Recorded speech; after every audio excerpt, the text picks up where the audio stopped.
Chapter 4 po tayo. Chapter 4. Chapter 4 is about pleasures and temptation. Pleasures and temptation. So, makikita nyo po na dito naman, tinuruan po ni James ang bawat isa sa atin na dapat talaga huwag tayong maging makamundo at magpakalublob sa mga bagay ng mundo. May paglalarawan din po na ginawa si Santiago at ang sabi po niya, yung mga makasanglibutan ay inilentulad sa adulterers. Diba? Ye adulterers and adulteresses, know ye not that the friendship of the world is enmity with God. Kaya kapag ka tinanong ko ni PNG mamaya, hindi ko na alam may tatanong niya ha, kung sakaling itanong lang niya, ano ang sabi ng Biblia? Pagka raw nakikipagkaibigan tayo sa sanglibutan, ha? Ano raw ang 'di ba? Ano ang sinasabi ng Biblia? Nakikipag-away tayo sa Diyos. Oy, pakinggan niyo, yan ang sagot. Nakikipag-ali tayo sa Diyos. Pero maganda, hindi mo lang alam sagutin. Maganda, alam mo rin yung katotohanan na yan. Pagka ikaw, enjoy ka sa mga makamundong bagay, nakikipag-alit ka sa Diyos. Diba? Hindi po masaya ang Panginoon. Hindi po kinalulugdan ng Diyos na Kristiyano ka. Ang kasiyahan mo mga bagay dito sa mundong ito.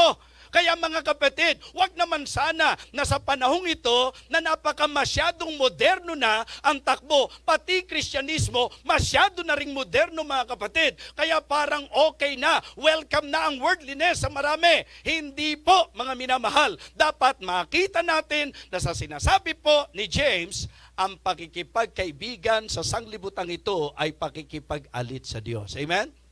So kaya napakahalaga po na ang dapat daw mai-resist natin yung mga tukso ni Satanas. Resist the devil and he will flee from you. So kaya ang problema po, ang message na idinidiin po niya, napakahalaga raw na ang mga Kristiyano lagi ang dapat tinitiyak yung paglapit sa Diyos. Amen? So make sure that we are getting closer and closer and closer as we continue on in the Christian life. Make sure that you are becoming sweeter and sweeter and sweeter in our relationship with God. Amen? Hindi po maganda yung gising na gising ka kapag ka makasanglibot ang bagay, tapos tulog na tulog ka pagka preaching. Di ba? Hindi po magandang pagka sa mundo. Diba? Kahit na hating gabi na gising ka pa, panayan laro mo, di ba? Dilat na dilat ka. Diba? Para kang,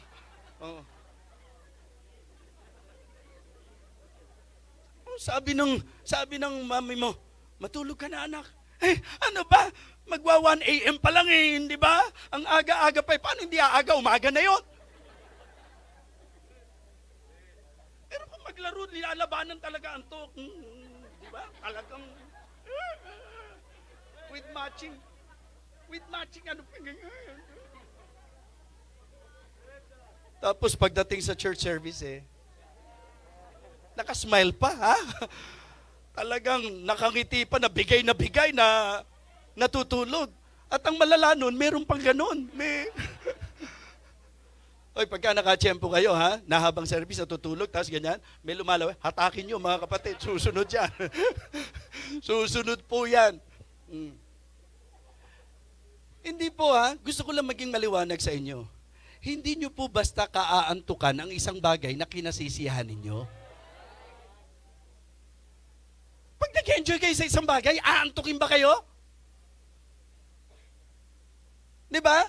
Kapag ka po ang ating ginagawa, kinasiglahan natin, kinasisiyahan natin, gusto po natin, titiyakin ko sa inyo. Ako may nararamdaman ako Pero 12:00 na po ng hating gabi. Nagba-Bible study pa po kami kagabi, mga kapatid. Question and answer. Buhay na buhay, mga minamahal. Why? Because I am enjoying that particular thing. Hindi po basta aantukin, mga kapatid. Pero alam nyo, napapansin ko, pagka TV, kabinado ako ng mga nasa bahay. Pag nagbukas kayo ng TV, huwag kayong magtatanong sa akin kung ano yung istorya ng palabas. Bakit? Alam po nila, tulog yan. Alam nila, pag TV, nakakatulog po ako. Pagka po ang laro ko lang naman sa cellphone, yung text twist ba yun? Tama ba yun? Yung super text twist? Ayan. Masaya na ako nun. Okay? Pero yun po, gagawin ko po yun pag gusto ko nang antukin. Dahil maya-maya, lalo na kung hindi ko na alam yung sagot, hilong-hilo na ako, hindi ko na malaman, ayun, makikita nyo po yun, matutulog na ako. Diba? So, dapat i-evaluate natin eh.